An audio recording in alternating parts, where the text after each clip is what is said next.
Sadly, so many who are rightfully outraged at the slaughter of innocent civilians, of women and children in Gaza, fall silent when talk turns to the horrific shadow government that is strengthening its iron grip over the United States at the very same time.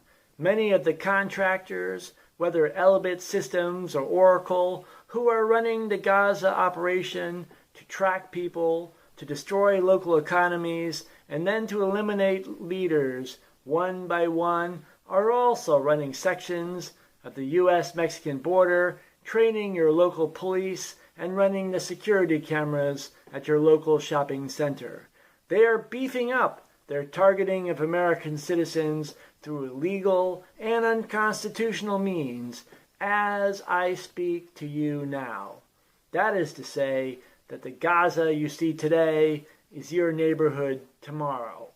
The cutting edge of the cruel sword known as techno-totalitarianism can be found in the Targeted Individuals Program, or TI, run as a classified operation for social control and for the systematic destruction of the freedom, the health, and ultimately the lives of innocent citizens, programs that are run with absolute contempt for our rights as guaranteed by the Constitution. These programs target the innocent, and they aim to develop and perfect systems for social control and for the selective oppression of individuals and groups. The programs are being ramped up, and they will grow in influence as our country is subject to the imposition of a complete war economy and an effective continuity of government regime that reduces Washington's politicians and bureaucrats on TV to mere figureheads. Currently, the Targeted Individuals programs are wrapped in secrecy, but their implications for our society slowly are being unveiled before a public that has been blinded by fake news, dumbed down by the insipid, the salacious, and the titillating in a degraded culture of narcissism. The term targeted individuals has a narrow meaning and a broad meaning. The narrow definition of targeted individuals, TI, refers to citizens who have been placed on classified lists and made targets for the testing of a full spectrum of assaults on their bodies and minds using microwave radiation and other electromagnetic weapons, psychological manipulation, and even nanotechnology and other emerging technologies. The most common form of these attacks, to which I was myself subject in the past, is what is known as Havana syndrome. The early cases of Havana syndrome were attributed to the Chinese government in the popular press, but such programs are even more advanced and more aggressive in the United States, Great Britain, and Israel, and they exist elsewhere. In Havana syndrome operations, the targeted individual is bombarded with microwave radiation of various intensities that cause an acute onset of sound undetected by others, sensations of ticking or ringing in the ears, vibrating pressure to the head, and other symptoms that cause insomnia, inability to concentrate, loss of memory, psychological trauma, and even more serious conditions as the operation continues. Such brutal attacks using electromagnetic radiation degrade coordination and sense of balance because they damage the brain and nervous system, which form an electrical whole. The microwave beams also cause blood clots, burns on the skin, swelling, rashes, tumors, and ulcers. These wounds do not heal, and they lead to serious illnesses and death over a period of months or years. The attacks are not only physical. Targeted individuals have no rights and no recourse. Targeted individuals have nowhere to run in our country. The conservatives or progressives who claim to be fighting for the rights of citizens suddenly fall silent when it comes to targeted individuals. They walk away from anyone who claims to be a subject of these programs. Sadly, although the evidence for such extra-legal, extra-constitutional operations is overwhelming, as far as the comfortable establishment figures are concerned, and even a good number of so-called truth-tellers, this program never happened. Targeted individuals, American citizens whose rights should be guaranteed by the Bill of Rights, are entered into a secret terrorist screening database, TSDB, even though almost none of them have any ties to terrorism, so that they can be designated as non-investigative subjects, NIS. What does it mean to be designated as a non-investigative subject, NIS? An NIS is a person who enjoys none of the basic rights assured to citizens by law, by the Constitution, or by common ethical practice. As soon as you are designated as a non-investigative subject, you are like a prisoner in the Guantanamo Bay detention camp, subject to whatever whims the contractors for the Pentagon, Homeland Security, or the CIA feel like inflicting on you. If you go to a lawyer, the lawyer will refuse to hear your case. My case was refused by 6 lawyers over 15 years, including one who specialized in whistleblower and national security cases.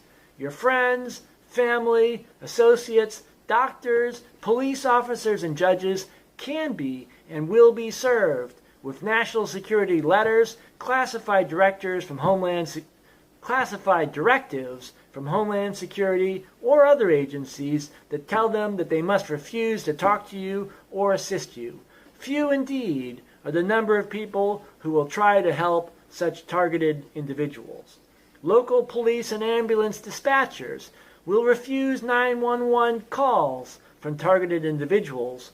Organizations like the American Civil Liberties Union or Amnesty International that supposedly help citizens with legal and constitutional issues will do nothing to help. Congress recently passed the Reforming Intelligence and Securing America Act, RISA, that includes wording that makes it illegal for a citizen or a police officer or judge who is served with a national security letter to consult with a lawyer about his or her rights. There are 2 types of targeted individuals. Granted, there is some overlap. Some targeted individuals are subject to harassment and attacks on the body using technology such as microwave radiation for political purposes. We're talking about citizens who speak out against corruption, who are whistleblowers, or who are simply honest scientists who refuse to go along with orders for unethical activities.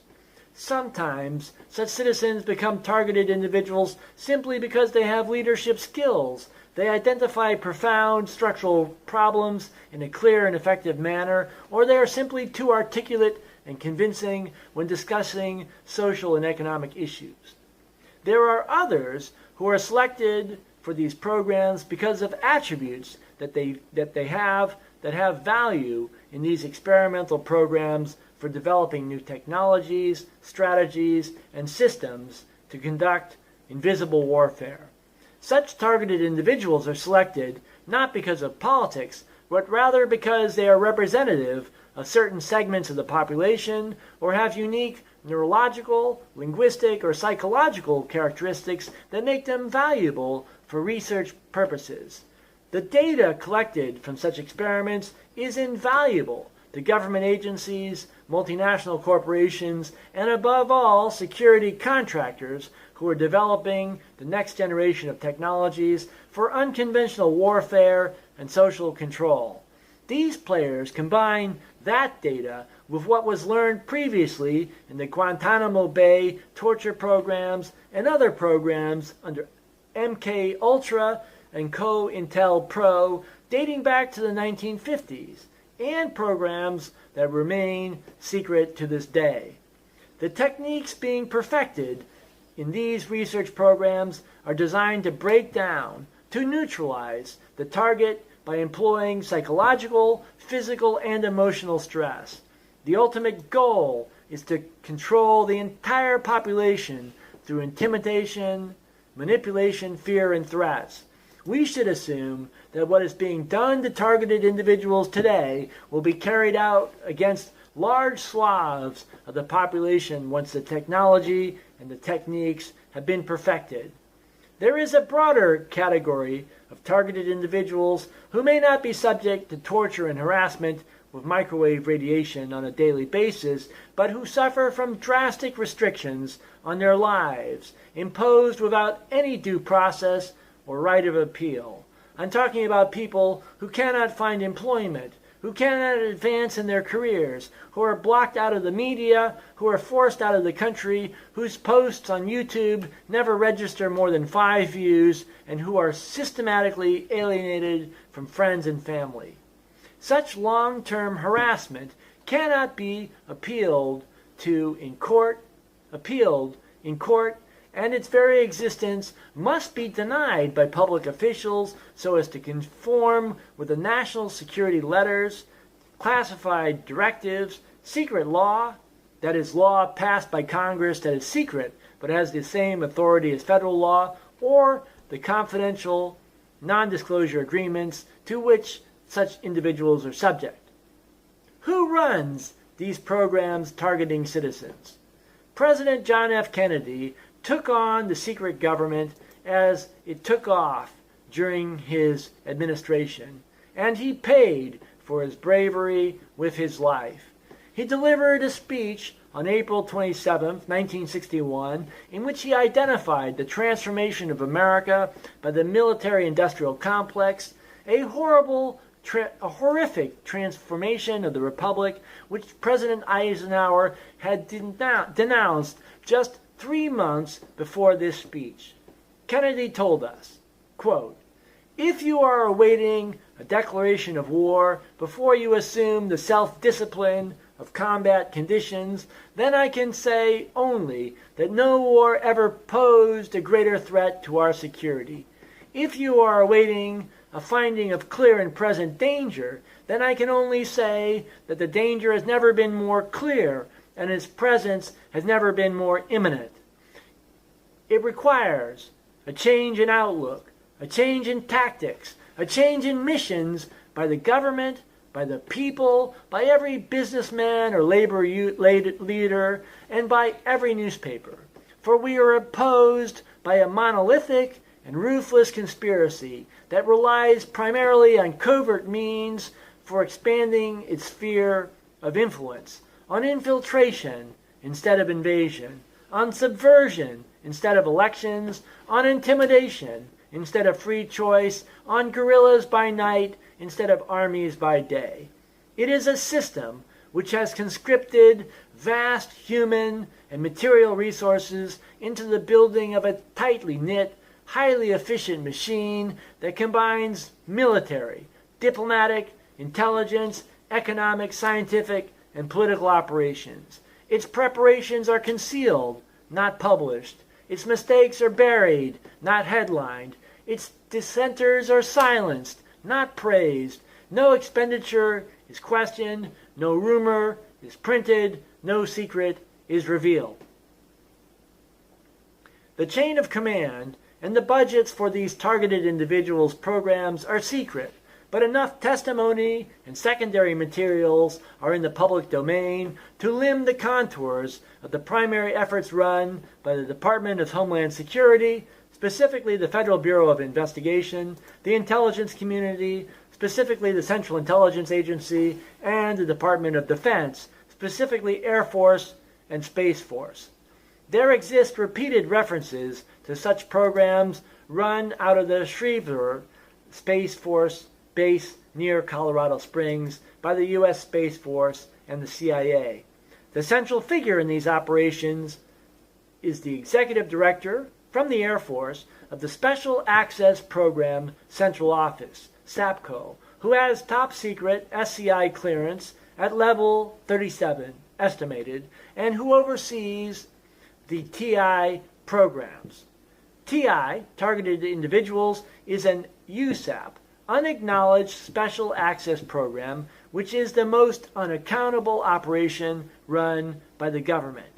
An unacknowledged SAP, or USAP, is accessible only to a handful of authorized personnel, and they are required, in violation of the law and of the Constitution, to deny its existence, or else they will face fines, imprisonment, and other punishments. The Special Access Program Central Office can easily limit the clearance or authorization of any government or military employee and thereby destroy his or her career. In addition, the FBI and DHS fusion centers run a global gang stalking program that is designed to harass and psychologically damage targeted individuals. Within the FBI, targeting officers and targeting analysts add whistleblowers and truth tellers, even parents concerned about their children's educations, to classified terrorist lists. They do so as a means of getting the operation started and of being rewarded with massive bonuses.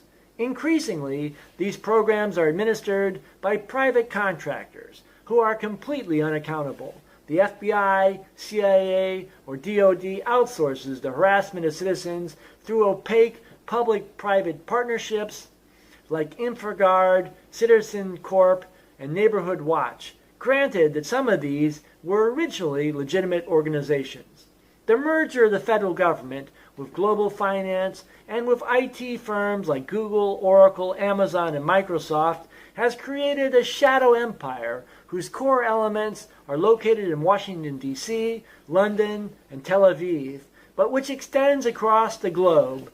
This system uses government and private corporations to attack individuals who they fear are engaged in effective organization of resistance to the emerging, unaccountable deep state, or as David Hughes puts it, technocracy that commands an omnivore against the citizens of the United States and ultimately of the entire earth. There is one organization that has taken up the cause and of the targeted individuals and denounced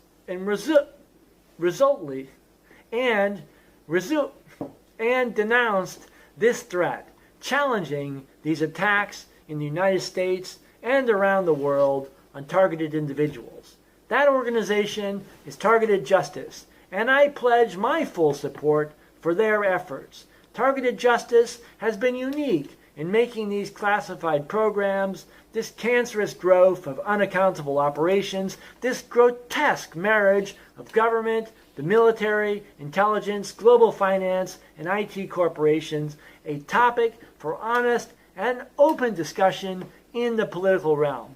For the first time, thanks to Targeted Justice, we see the possibility that political figures will emerge who are committed to truth politics and actually take up the cause of targeted individuals. One such figure is Ana Toledo, who has been discussed as a possible Deputy Attorney General at the Department of Justice. It is a terrible mistake to think that the targeting of citizens with microwave weapons is not relevant to your family, is obscure and far away, or is just a bit of science fiction mythology. These weapons and the systems that employ them are being refined through these experiments for the purpose of future deployment against you and your loved ones. Stand with targeted individuals because it is your moral duty as a citizen and because the next victim in this omnivore against our citizens will be yourselves and your children.